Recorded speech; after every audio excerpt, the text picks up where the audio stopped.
this channel.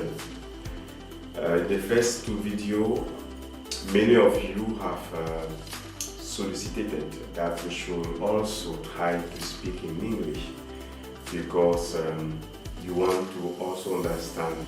That's why I've taken this challenge to also express myself in English. As you know, my English will not be the best, but I'm sure that I will do all my best for you to understand what I'm saying. In the first two videos that we have already provided to you, that were in French, we try to explain to give the definition of evangelism. That was the first video, and then in the second video we talk about the good news. So in this video of today, I will try to summarize what we have already talked in the first two, and then by the grace of God, for the next video that we will be putting in our channel, we will be doing both in French and in English. So what have we talked in the first video? We said that we talk about the definition of evangelism, and we say that evangelism is an art of communicating the gospel. And then we say that if we are saying that it is an art, it means that it is not just something that you start talking anyhow, you just start talking about God. You may be talking about God without evangelizing. You may be talking about things of God, you may be talking even about the Bible without evangelizing. So it is an art like an art of playing piano, a keyboard. You will not just start in the morning and then you are doing that. You need to know, you need to learn how to do that. And it is an art of communicating, and when we are talking about communicating, it means that there is someone who always says something and another person is receiving. And we say that when we are talking about communicating and that you are communicating the gospel, you need to communicate that gospel not in your own perspective, but in the perspective of the person who is listening to you. What does it mean? It means that when you are talking about something, don't just say what you understand, but say in a way that you perceive what, or you try to perceive what the listener is understanding. And we say that when you are preaching the gospel, you should always remember that you are communicating something, which is the gospel. Then, what is the gospel? That was our second video. So you are communicating the gospel. What is the gospel?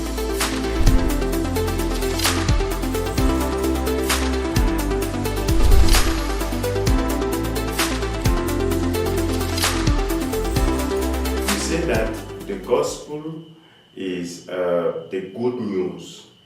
And when we are talking about the good news, it means that there is also the bad news. And sometimes we are preaching the bad news without us knowing that we are preaching the bad news. For example, we said in the video that when you come to someone and you say, see, brother, you need to become a child of God, the person will understand very well what you are saying. When you say that you have to become a child of God, it means that the person who has to become a child of God is not yet a child of God.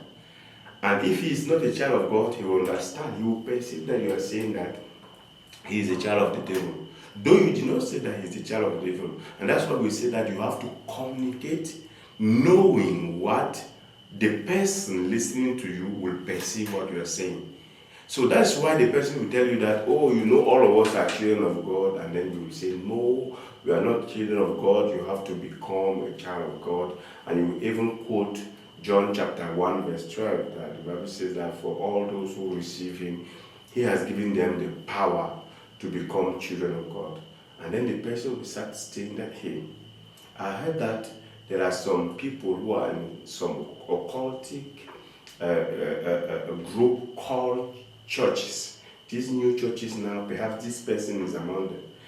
How is it that he's saying that I'm not a child, but I'm the child of the devil? It is God who created me. That's how he'll be thinking, and then he will do everything just to satisfy you. Every question that you ask, he will just say yes. Do you want to repeat? He will say yes. But in his mind, you need to go. He doesn't want to listen to you because he is not perceiving that what you are saying is the good news. Then what is the good news that we need to preach? The good news that we need to preach is that God has provided salvation through the life, the death, and resurrection of his Son, Jesus Christ. That is the good news of the Bible. But you will not just come and say, oh, I have a good news for you. And that good news is that, God has provided salvation through the life, the death, and resurrection of Jesus Christ. That is not what we are saying. But that is what we want the person who is listening to you to understand at the end of your message. Let us take someone who is in a broadcast TV that is against the government. When there is an accident, how will the person do the report? The person will be doing the report this way, for example.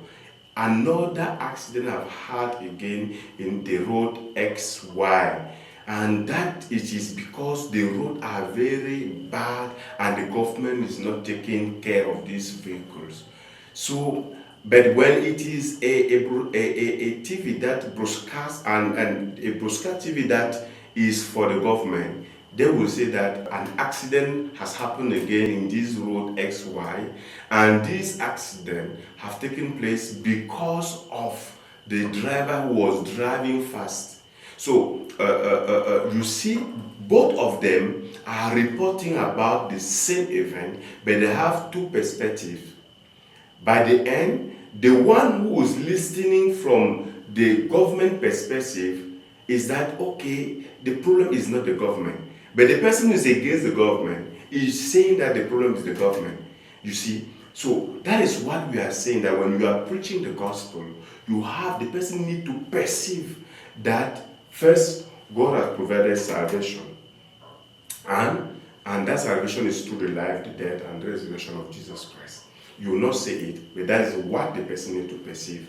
And this means that salvation comes from God, not by works, not by going in the church, not by doing things for God, but it comes from God. It is a gift from God. And that gift is through what? Through the work of Jesus Christ on the cross. Dear brothers, if we strive ourselves preaching the gospel that way, the people will listen to the gospel as the good news and not as the bad news. And if it is the good news, it is good to be listening. When someone comes to you and says, I have a good news, you want to listen. Why? Because the good news is good to be listening. And when you are preaching the gospel and someone doesn't want to listen to you, do you know what? It may be that the person is not perceiving that what you are giving is the good news. So always try to see, when you see someone trying to argue, trying to oppose you or do certain things, ask yourself, am I really communicating the good news?